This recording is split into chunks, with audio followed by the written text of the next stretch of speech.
Hey guys, welcome back to Sensory Week. So, just because it correlates so much and because she's taught me so much about sensory stuff, I'm going to share with you the story of Miss Olivia. Um, I have been with Olivia since she was a year old, just over a year old, and she's now 9. She just turned 9, which is crazy.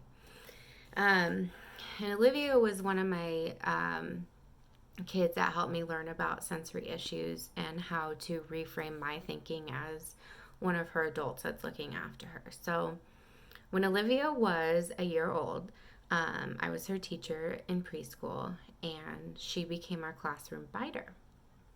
And she would bite those kids so hard. I joke with her now. I was like, "You were my little piranha." Anyways, so, obviously became a bit of an issue. And so I talked to mom and dad. Little did I know they would become two of my very close friends. Um, and said, you know what? There's a reason why she's biting. She's only a year old. Let's figure this out.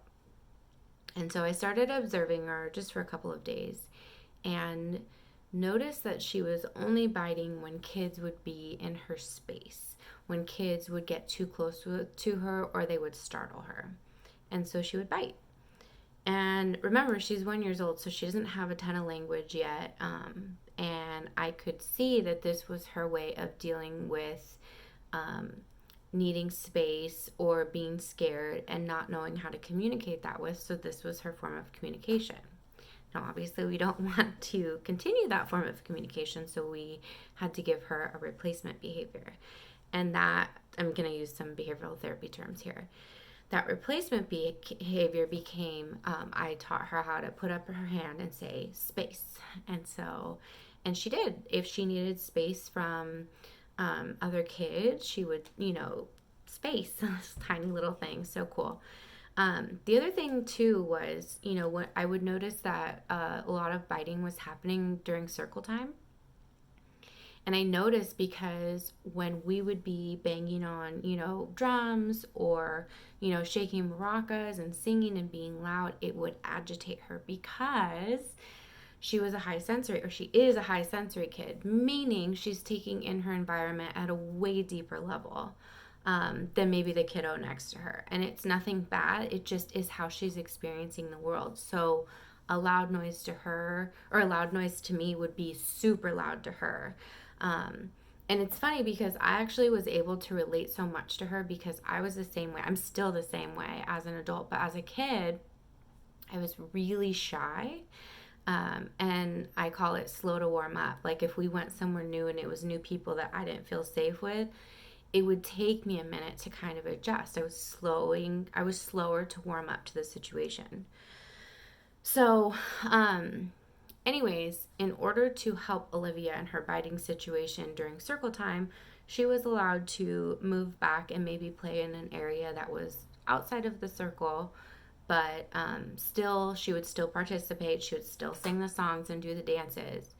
And to me, it was, as her teacher, I had to make that decision. Like, is it more important for her to have that safety feeling and feeling safe, in an environment like this?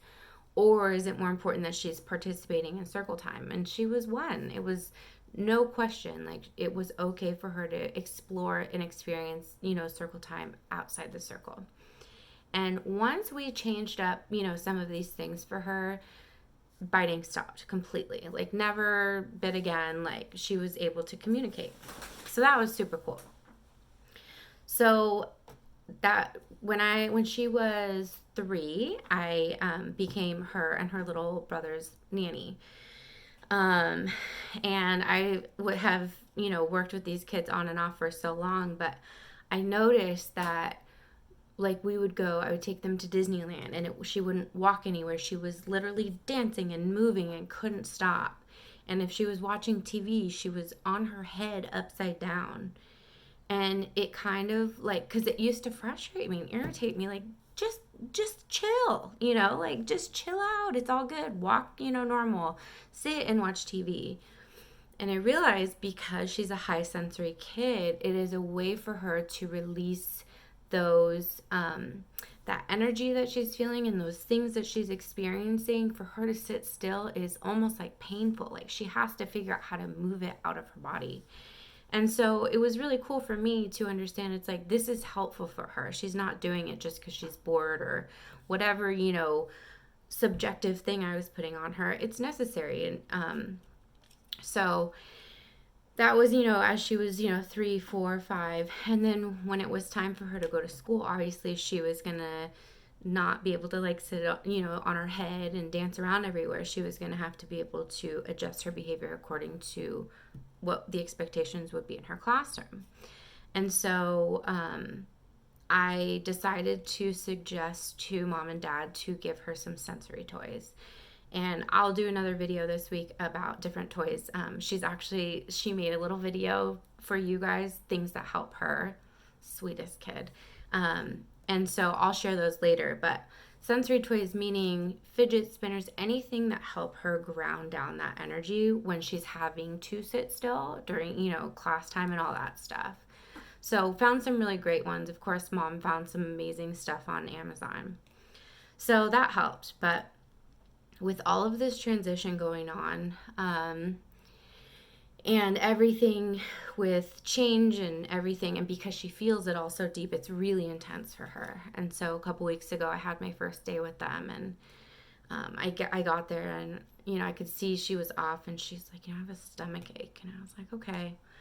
And so she was like on her break halfway through her first day, and I could see she was playing with one of her sensory toys. It's called a monkey noodle, and she was like, aggressively like playing with it, and I was like, oh, her stomach hurts because it's the first day of school. And I joked with her, or I later asked her, I said, Olivia, do you think that maybe your stomach is hurting because it's the first day of school and maybe you just have butterflies and it's in a nervous way?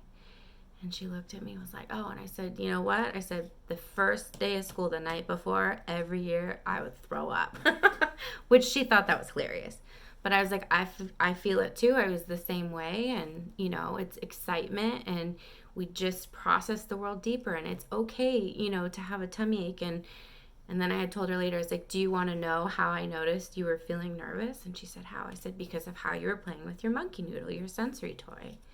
And I think it was cool for her to like understand that about herself at 9 years old. It's like, okay, transition is going to, maybe trigger these things in me, but I have these ways of coping, and it's okay that I feel this way. No one's shaming her about it. It's just giving her the tools to deal with the world as she deals with it. So I wanted to share that with you because, those of you that know Olivia know she's an incredibly special little girl. And with a very large, beautiful spirit. And one of the things that make her her is just this way that she just moves and takes up space and, has no qualms about it.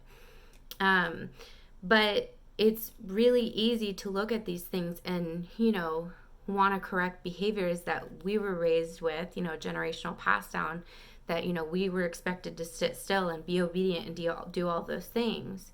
But I never wanted to kill her spirit. And yes, things need to be redirected, or replacement behaviors need to be given to them. But the goal is to have her deal with her truth, who she is as a person in this world.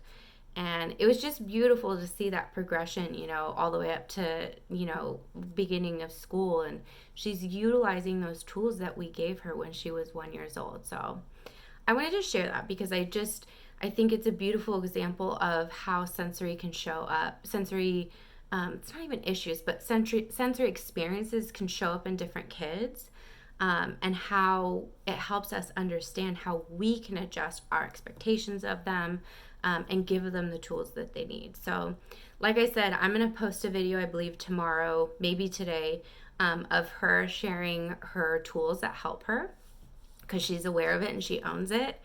But yeah, if you're experiencing this with your kids and you need some extra support, I'm here. Let me know.